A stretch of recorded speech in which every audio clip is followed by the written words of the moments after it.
Really? Yeah. That's it? You're just sitting here at the bar? Yeah. You know, I think I was thinking about Barfly earlier. And this is like, I think, an attempt at a digital version of drinks for all my friends. And we really do wish everybody was here.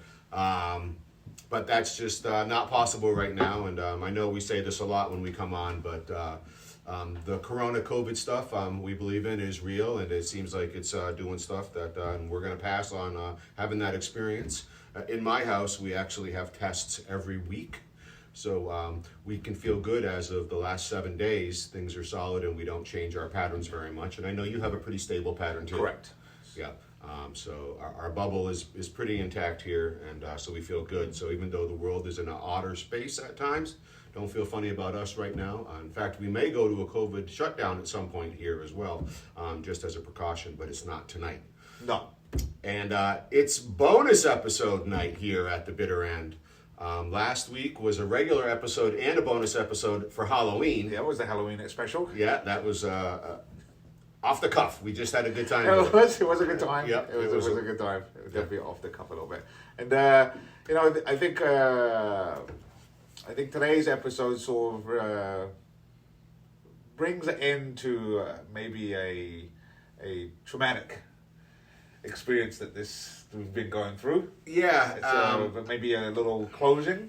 I think you're probably talking to that it snowed here the other day. That is correct. And all the snow has melted, and we sort of had some spring-like weather.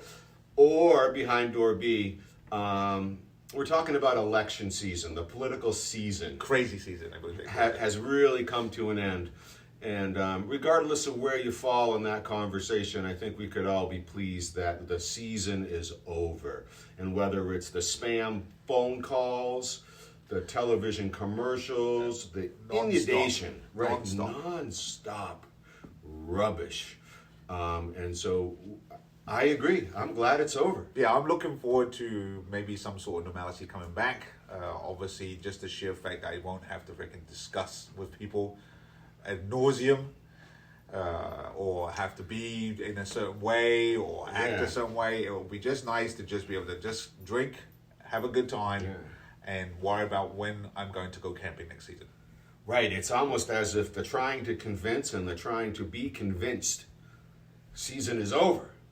Right? For the most part. Beliefs really don't change that much. In fact, it's a rare person who can really shift their belief system based on any number of stimuli. And so there's a lot of efforts to change beliefs, whether somebody's trying to change yours or you're trying to change someone's. And again, I feel good that season is over. I think that's very similar to what we're trying to do in general for what we're doing on a regular basis with the Scotch program. We're not trying to convince anybody. We're just trying to tell people, hey, this is what it tastes like. Right. And I always say this as well. This is the first time that Colin has actually approached me to say, hey, look, what do you want to do today? And I was like, you know what? Considering where we are, what's been going on, I was like, this bottle was fitting because it's very, very ornate. It's attractive. Yeah. It's got some gold in it. You know, it's like, okay, this could be a good one to just say, you know what? I'm done with this silliness. The season's over. Well, and I think Mal, when he says, I approached him and said, what do you want to do? Really what I said is, Mal, will you walk over to the open bottle wall and let's pick out a bottle together that doesn't exist in the bar somewhere else in a closed fashion so that it may be opened on a regular episode night.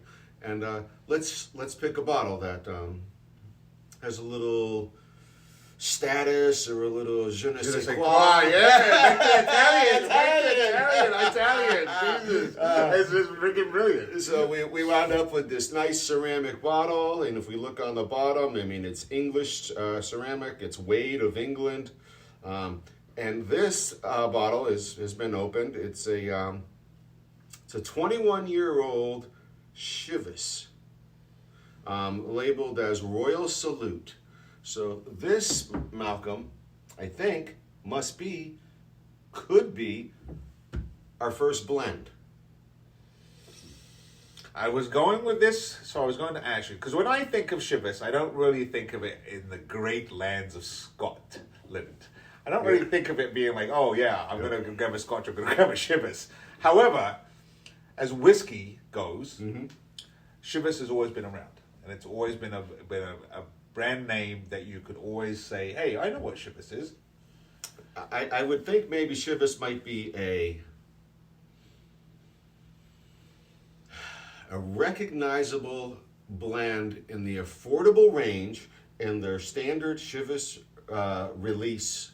I have some experience with this back in the early 90s when I was trying to sort out having whiskey in my glass. It's affordable at that front end. It's consistent. It's available, and it's known. It's a name that people, are familiar with. Yeah. So I don't know a whole lot about this bottle. This bottle came to me via a process of unfortunate circumstance. There was a passing in the family, and this bottle wound up here at the bar. And, again, we've hinted at my father-in-law a few times. Yep. This is from his private collection, and he would also be thrilled that the situation is over. Oh, out. Yeah, so I think it's fitting that we would pick this Royal Salute bottle, Chivas release of a 21-year-old. So, can you check a book? Let's see what we can learn about a book, and I'm going to take a look at this bottle. I'm really not familiar with it. It's got some writing on the back. Royal Salute. By an ancient custom originating in the Royal Navy, a salute of 21 guns is the prerogative of the reigning sovereign Royal Salute whiskey. Which is rather ironic. Okay, so there should have been a period in there. So it's the by ancient custom originating in the Royal Navy, a salute of 21 guns is the prerogative of the reigning sovereign. Which is rather ironic, considering we talk about an American election. I love all the evidence that just shows up there. We're not jiving you. This ain't no jive talking, right? We just going. Royal Salute whiskey, created to celebrate the coronation of Her Majesty Queen Elizabeth, symbolizes this homage. It is ironic that we have picked this. I think it's bloody brilliant celebration. It's even got some sort of a Tory or something here in this ceramic on the front. Yeah. That is funny. That is funny. Yeah. Just a good-looking bottle for the end of the rubbish season. I'm gonna bust up a flashlight because this looks like there's a tax stamp on this, and I just want to see if there's anything about a date. It's a 21-year-old, but I'm just curious if we could pick up on when this was released. All right, I got nothing in there. Yeah, it looks like this is from the region Aberdeen, Scotland, imported.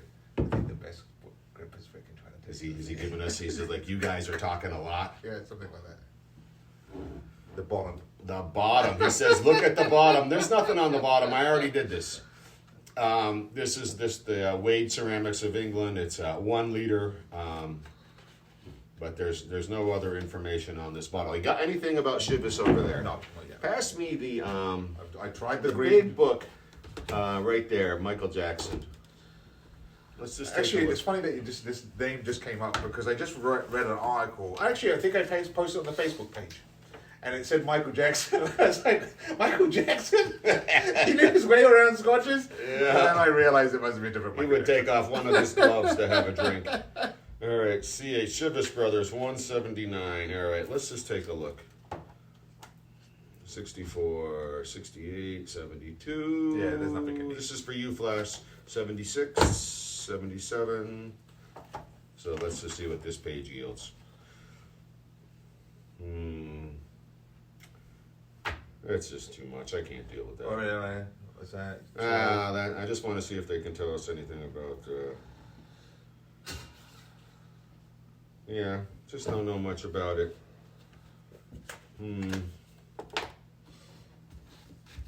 They got pictures of it. They talk a little bit about that 12-year-old, light perfumed, floral, nutty, clean and light, soft and grassy, milk chocolate, apple, lemon, orange peel, short and dry.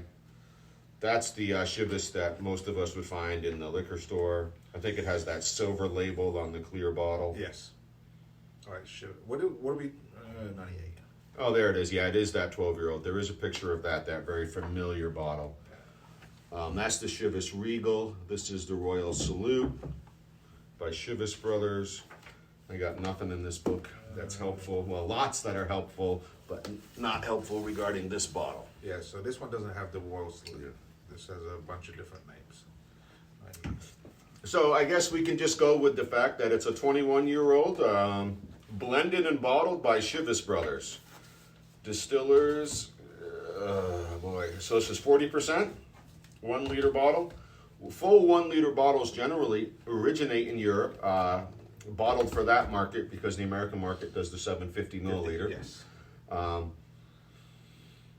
My father-in-law was I guess I would even go with world traveler from Asia to Europe and the Middle East, things like that. So I would not declare that he did not bring this from, back from some travels. I just don't know. But why don't we try? Why don't we try? Why don't we try the Royal Salute by Chivas, our first blend. Slipped right out. Yep. And I will say this. I've never been a huge Chivas fan. I just find it just a little bit too, what's the word I'm going to do? A little bit too sweet. You'll remember my college roommate, Nate? Yes. Yes. He and I spent a ton of time in our country house while we were in school up on the hill in that town close by to here. Oh, really? Secrets, everybody. Valley. Secrets. That was the Valley. And we would drink many bottles of Chivas Regal, 12-year-old. Well, good for you. Yeah, so this is a return to some of my whiskey roots. I could tell you a story about high school and a bottle of Chivas too, but that has a sad ending. But I think that was really about too much, too fast. Well, I will say this, I like the color. It's got a good golden treatment. I was going to say, really golden, like probably a second or a third, honey harvest, right? It's not light, but it's not into that dark. No. It's really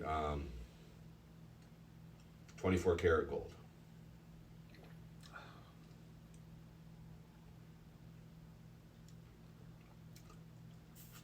Rather smooth. That is very easy drinking. Not sickly sweet. No.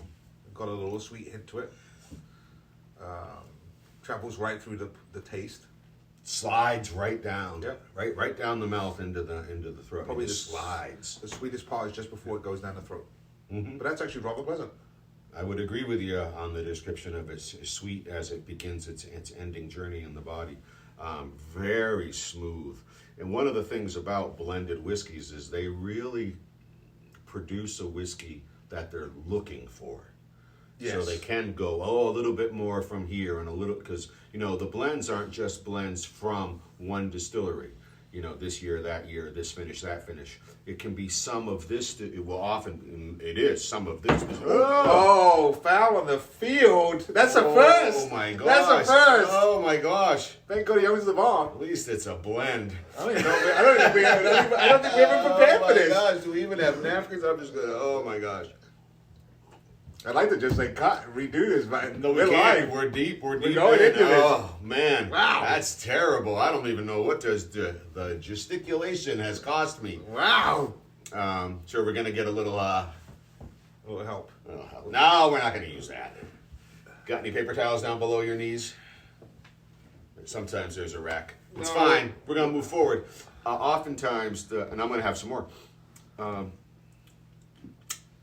But I'm going to have some out of bottle too.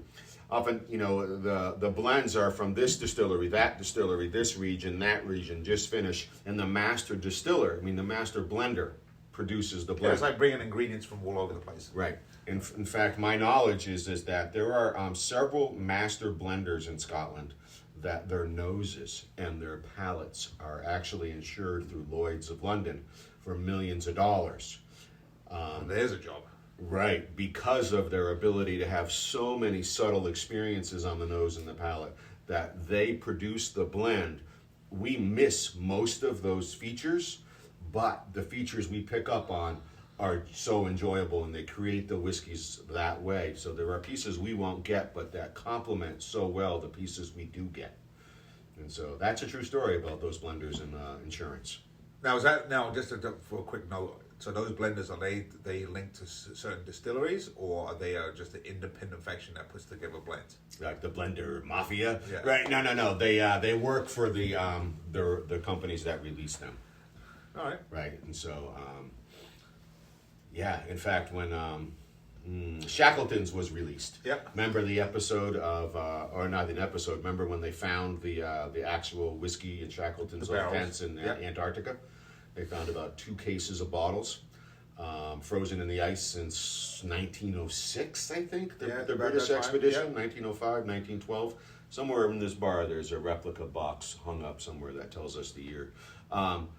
When they actually opened a couple of the bottles, and they took what was in that glass of McKinley, I think a 12-year-old, may have been a 10, but I think it was a 12, and they gave it to a master blender to recreate, To decipher that, right, to decipher, it's some of this, some of that, some of the other distillery. Now that's impressive. For that release that has been, now known as the Shackleton, it's based upon that was recreated via a master blender. Wow. So it took a taste of it, been frozen in the Antarctic ice for over 100 years, tasted it and said, this is what's in here. Well, I'm going to try this with a little bit of ice because that's what I do. I'm gonna You're going to pour yourself another one? I'm gonna pour myself another one. Because I'm still looking at this disaster. Oh, it's terrible. It is like abuse of some sort. And like I said, I'm glad it wasn't. And I don't want to really say it this way, but I'm glad it wasn't something like, I was like, wow. the end of something, or just turns out to be a bottle. I mean, I think we all understand what Mel's getting at. This could have been a much bigger disaster. Oh yeah, I would have been crying. Right? But it just shows that. But it's a blend there. Yeah. It just shows that we're coming at you with the truth, and the reality of the episode is that sometimes mistakes happen. I recall in our paintball team, our 25th anniversary game, we were all at the Homewood Suites, or of course Hilton could send us a check now. That'd be good. Yeah, in Pennsylvania, and we were just discussing the run of our paintball team, 25th anniversary, and later that evening, I don't know if you recall, but about a half a bottle of Scapa 16 fell to the floor. It was heartbreaking. Which was just awful. Awful. So I hate to bring that up, but it's really just that, Yeah, that was heartbreaking. Who was it? Forrest Gump, right? Yeah. That thing from the back, it happens. Yeah. Happens. That was heartbreaking. I do remember that. It happens. Yeah. Okay. So, speaking of the paintball team, we've done a couple things with some of our friends' nicknames and things like that. And I think, Yodeler comes to mind, or G-Man is our cameraman. Lemming. In the early days of the filming for this, you were Maniac and I'm MJ, so we've done a bunch of stuff about that. And so in addition to sort of just celebrating the end of the political season, we thought we'd just give a little bit of background on one other nickname that we had on the team, and just give some credit to my wife, very powerful person, who tolerates this behavior on the ground floor of her house. And more.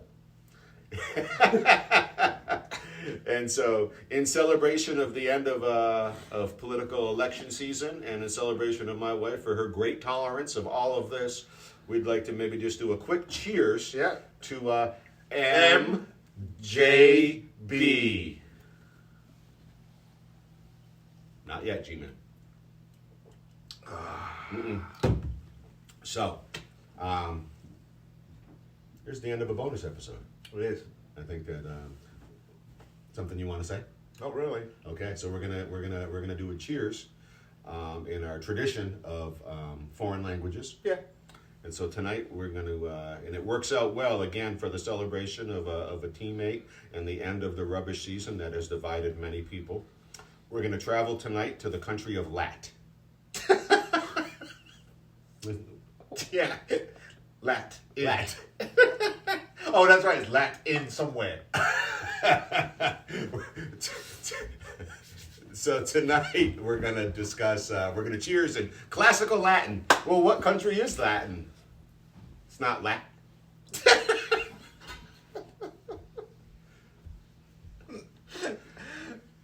Let's just get this over and done with.